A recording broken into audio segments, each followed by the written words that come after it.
Hello, boys and girls. It's Mrs. Gallagher on the other side of this camera, and I am here to read Giraffes Can't Dance.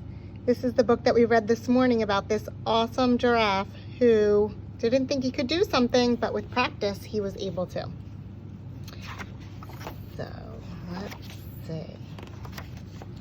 Gerald was a tall giraffe whose neck was long and slim, but his knees were awfully crooked and his legs were rather thin. He was very good at standing still and munching shoots off trees, but when he tried to run around, he buckled at the knees. Now every year in Africa, they hold the jungle dance, where every single animal turns up to skip and prance. And this year when the day arrived, poor Gerald felt so sad, because when it came to dancing, he was really very bad. The warthogs started waltzing and the rhinos rock and rolled.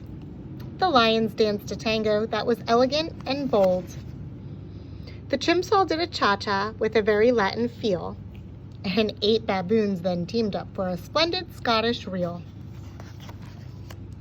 Gerald swallowed bravely as he walked toward the floor, but the lions saw him coming and they soon began to roar.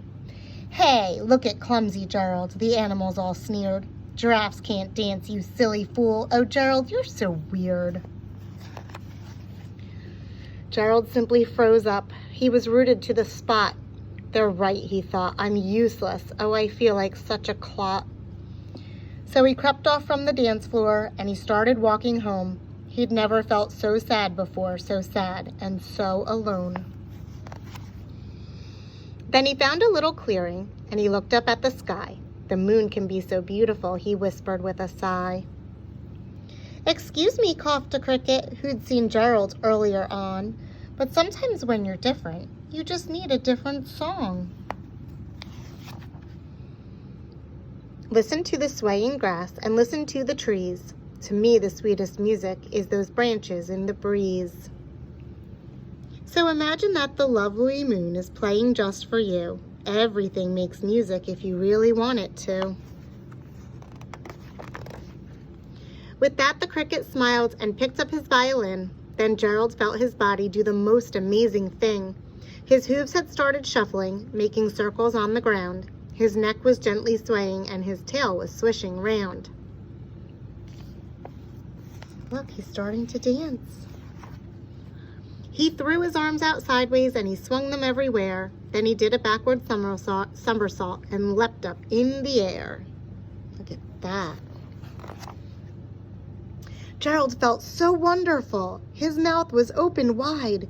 "I am dancing! Yes, I'm dancing! I am dancing!" Gerald cried. Then one by one, each animal who'd been there at the dance arrived while Gerald boogied on and watched him quite entranced. They shouted, "It's a miracle! We must be in a dream. Gerald's the best dancer that we've ever seen." "How did you learn to dance like that? Please, Gerald, tell us how." But Gerald simply twirled around and finished with a bow. Then he raised his head and looked up at the moon and stars above. "We all can dance," he said, "when we find music that we love." The end. Remember, boys and girls, there's a lot of things that you can't do right now, but with lots and lots of practice and help from your friends and your moms and dads and teachers, you will be able to do in time. I hope you liked that book again, and we'll see you guys tomorrow.